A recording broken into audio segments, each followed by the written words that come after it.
এই এখানে কি করো তুমি? কেন? গরম লাগতেছে? তুমি যখন যে গাছের উপরে উঠবা আর আমারে চলো তলে রেখে দিবা। চলো গাছে উঠি গে। তুমি যাও। চলো গাছে উঠি গে। কে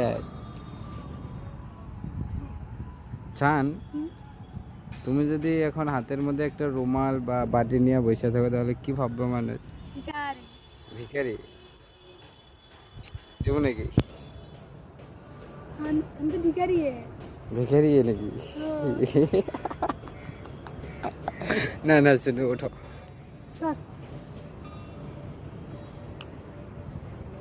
উঠো না, হবো মানুষে খারাপ করতেছে তো। কি খারাপ হইতেছে? কেউ না করলেও মানুষের মনে মনে খারাপ ভাবতেছে। ভাবতে দাও। এটা তো তোমার কিছু যায় আসে না, আর আমারই তো খারাপ লাগবে।